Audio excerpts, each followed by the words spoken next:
All right, so we thank you for this time we have to meet. We were the friction stir welding group, and basically we are given a design problem, and in this design problem we're given this rod that's 3 centimeters in diameter and 10 centimeters long. And what we want to do is be able to heat that rod to 400 degrees. We want to heat that tip to 400 degrees Celsius in a time interval of 2 minutes. And so in order to do that, we had to start with our first order model. We began with the standard heat equation, accounting for radiation, conduction, and convection terms. And so as we were thinking about modeling this equation, modeling this rod as temperature is increasing along the length of the rod, we noticed that temperature is a function of time. And so as the heat travels through the rod, you're going to have a different temperature along the length of the rod. And so we had to split that rod up into multiple sections. And what we found was for each section required a heat equation for each section.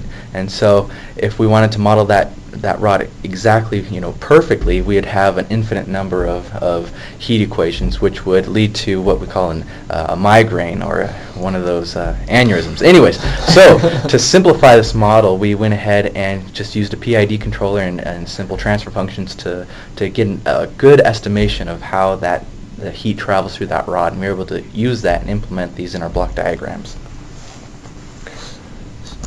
So in dividing it up into discrete segments, we were able to fit a first order plus dead time model to an experimental doublet test and obtain parameters for that model. And as you can see, they're listed there: Kp of 0.863, tau p of 463 seconds, and a theta p of 127.1 seconds. And the theta p makes a lot of sense because if you start heating at one end of the rod, it's going to take a long time for the heat. Well, not a long time, but a relative amount of time to get from where you're starting the heating all the way through the rod to the tip. So what we found is, with the constraints of the type of metal that we were using, it was infeasible to achieve the objective of getting the tip of the rod to 400 degrees Celsius in 2 minutes. And in particular, it's because of the melting temperature of the rod. If you input a temperature higher than the melting temperature, obviously you're going to have problems. And so that was the best we could do, is start at the base of the rod with the pretty close to the melting temperature, and even with that, and after aggressive tuning, we were able to see that it still took about 30 minutes to get to the desired final temperature. If we tried more aggressive tuning with just a regular first order plus dead time model, we found that the system quickly became unstable. These two graphs are just a couple of the starting points that we had when we started our tuning process. We used IMC aggressive and the ExxonMobil rule. And as you can see, unsatisfactory results with regards to the amount of time it took to get to the new desired temperature. So because the controller took so long to reach the steady state, the 375 degrees above the 25, not our nominal temperature value, we decided to try to implement a Smith predictor.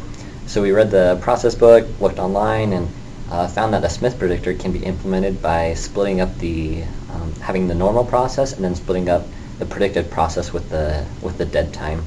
And by doing this, we were able to greatly increase the gain to make it more aggressive. And as we did so, we were able to reach the desired 375 degrees in 300 minutes.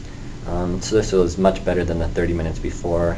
This comparatively is 5 minutes. But one problem was with the Smith predictor is that if the actual model differs, the parameters differ from the predicted model, then it can be unstable.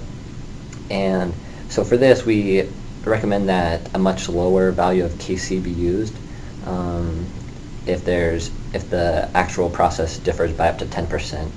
And we did that by changing the values of Kp, tau p, and theta p by 10% and looking at the response to different gains.